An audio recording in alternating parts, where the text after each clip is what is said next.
क्या आप जानते हैं हमारी बॉडी का सबसे बड़ा जॉइंट कौन सा है? वो है हिप जॉइंट, और उसकी मोबिलिटी कितनी ज़्यादा इम्पॉर्टेंट है आज मैं आपसे शेयर करूंगी। इसकी मोबिलिटी बना के रखना कितना ज़रूरी है, चाहे आप बच्चे हो, चाहे आप ऑफिस गोअर हो, या एडल्ट हो, या सीनियर सिटीजन हो, या एथलीट हो।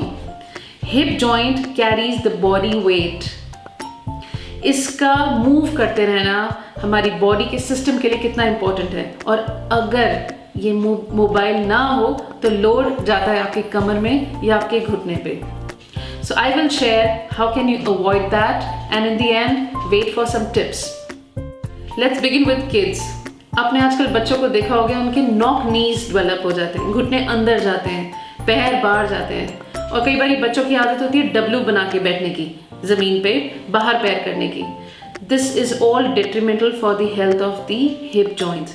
इससे हिप जॉइंट और पोजीशन में लॉक हो जाते हैं, इनकी मूवमेंट इनफ नहीं होती, और आपने देखा होगा कई बार लोअर बैक का कर्व भी बढ़ जाता है बच्चों में, क्योंकि वो बैठते हैं तो ऑड पोजीशन में बैठते हैं। सो इसलिए हिप जॉइंट की मोबिलिटी रिस्ट्रिक्ट हो जाती है। सो आई वुड एडवाइज कि जितना बच्चों को आप कई बार रन करके आए उतना अच्छा है। बच्चों की मोबिलिटी बहुत इंपॉर्टेंट है, उनकी ग्रोथ के लिए बहुत इंपॉर्टेंट है, उनकी हाइट के लिए बहुत इंपॉर्टेंट है। हिप जॉइंट का अपने सॉकेट में रहना बहुत इंपॉर्टेंट है।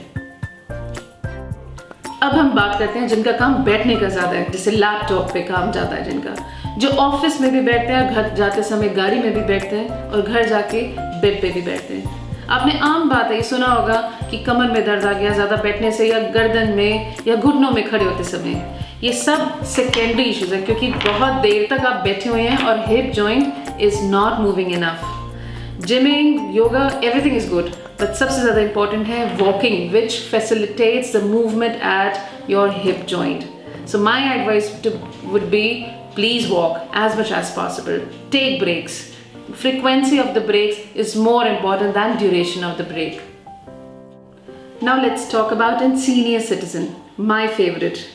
So senior citizen का ये joint का quality maintain रहना बहुत important है, तो उसके लिए mobility रहना बहुत important है, क्योंकि अगर mobility नहीं रहेगी तो friction से arthritis होने के chances हैं, हिप रिप्लेसमेंट के चांसेस बन जाते हैं बाद में।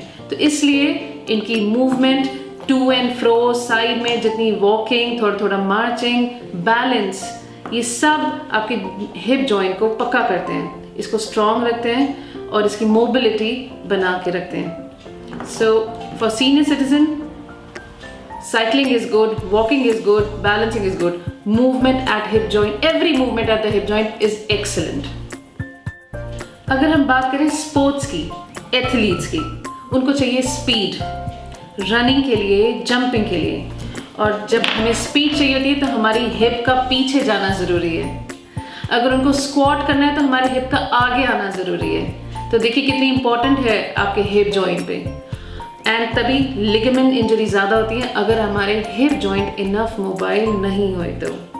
सो if you want to add speed to your performance and intensity and power, give the power to the hip joint. For any query, for any question, please feel free to get in touch with these lines. I would love to answer.